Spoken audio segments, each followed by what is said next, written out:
What if I told you that every website ever made could be turned into a video? Take this page for instance. This is Apple's MacBook Pro product page, and this is a video I made from it using Hyperframes website to video skill just by dropping the URL into my AI agent. No script, no timeline, just a link. That's right. Welcome back to the Hyperframes for Beginner series. In this video, I'm going to show you how to take a real live website and turn it into a finished video just from the URL. It's the fastest result in the whole series. But here's the part that matters. By the end, you won't just see that it works, you'll understand why it works. Because once you know what's happening under the hood, you can get it to do exactly what you want. So without further ado, let's get into it.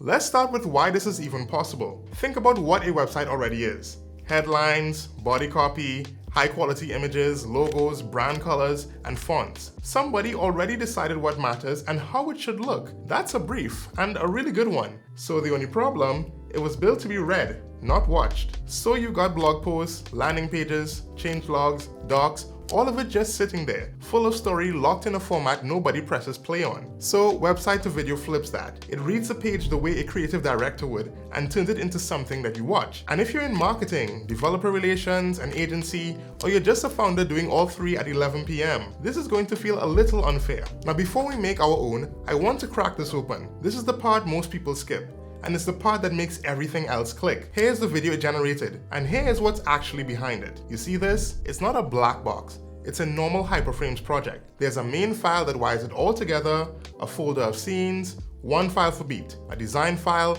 and the assets that it pulled. You could open any one of these and edit it by hand right now. So what did it actually need to build this? Well, three things. Content. It needed the words, the story, pulled straight from the page's real copy. It also needs assets, the screenshots, the logos, the colors, the fonts. It grabbed over 160 of them from one page. And of course the structure, the order it goes in, the hook, the proof, and then the payoff. Content, assets, structure. Remember those three, because that's the foundation this whole series is going to be built on. Website to video trains the AI agent to gather all three for you by design, not by accident. And later in the series, we've got a dedicated episode where you'll provide the assets yourself. But today, we'll let the website do the talking. Okay, let's do this live. First, inside the Claude desktop app, head over to Claude Code. We've covered how to connect your agent in an earlier episode, so you should already have everything that you need. Next, let's connect a folder. This is the home for our project, where every file gets created and where the file video renders. I'm using an empty one so you can watch it fill up. And to make sure your skill is up to date, you can quickly run npx skill at heygen.com/hyperframes. Now here's how simple the prompt can be. Create a 25-second video from this URL, bold, cinematic, dark theme. You notice I'm calling the website to video skill directly, just to be sure it grabs the right one, but it'll usually pick it up on its own the moment it sees a URL and a video request. And so that's it, a link and a vibe, and then you can hit enter. Now while the agent works in the background, here's the big picture. The whole thing runs on one simple idea, 7 steps, and each one hands its work to the next. And 2 of those steps stop and check in with you, so you're never just along for the ride, you're in the driver's seat. So while it works, let me walk you through exactly what's happening at each step. First, step 0, capture.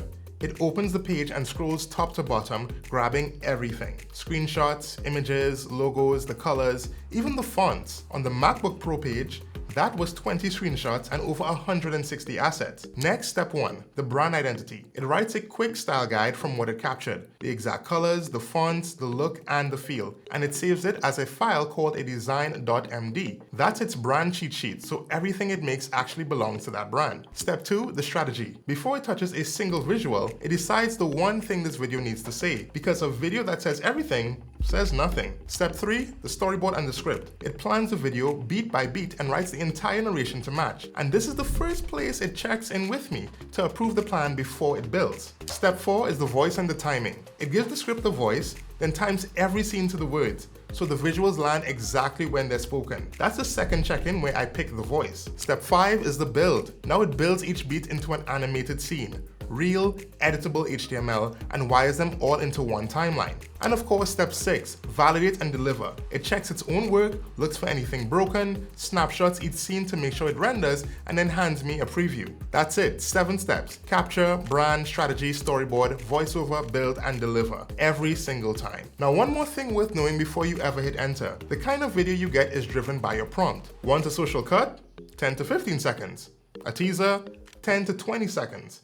A feature announcement, 15 to 30, and a full product demo is more like 30 to 60 seconds. You just have to name the type and the length in your prompt, like my 25-second cinematic, and the whole pipeline will shape itself around it. Okay, that's what's happening behind the scenes. Let's get back to our video because it just checked in with me. So the first thing it hands me isn't a finished video. It's a plan, the storyboard and the script, and it asks me to approve it before it builds anything. So this is the moment that people don't expect. You're not stuck with the first draft, you just talk to it. In plain English, take the last line. It wrote MacBook Pro from $1999. I don't want it to end on a price, I want it to end on a feeling. So I just tell it, change the final line to MacBook Pro. The faster just got faster. No menus, no re-recording, just what I want in a sentence. And it will rewrite that beat. And you could do the same with other aspects of the video. Slow a zoom down to let it breathe. Swap a headline. Pull a different section from the page. You just have to ask. And that's a real workflow. The first pass gets you most of the way there, and a few plain English nudges gets you the rest. Now once I approve the plan, it moves on and asks which voice I want. I'm using HeyGen's own voice, so I just paste in my API key. And if you don't have HeyGen, no worries. There's a free voice built in that you can use that needs no key at all. It'll ask you which one you like, and so from there it builds the real thing. Now it's going to build every scene, check its own work, and when it's done, it opens a preview automatically right in my browser on a local link. And when I'm happy with it, one more line, render it to MP4. And this is the only time it makes the final file when I ask. So let's give it a minute to do the rendering in the background. Alright, we're done, let's put them side by side. On the left, the website, the thing built to be read. On the right, the video. This is the new MacBook Pro, fast runs in the family. Now with M5, M5 Pro, and M5 Max, built for AI, up to 8 times faster. A liquid Retina XDR display at 1600 nits, and the longest battery life ever in a Mac, up to 24 hours. MacBook Pro. The fast just got faster.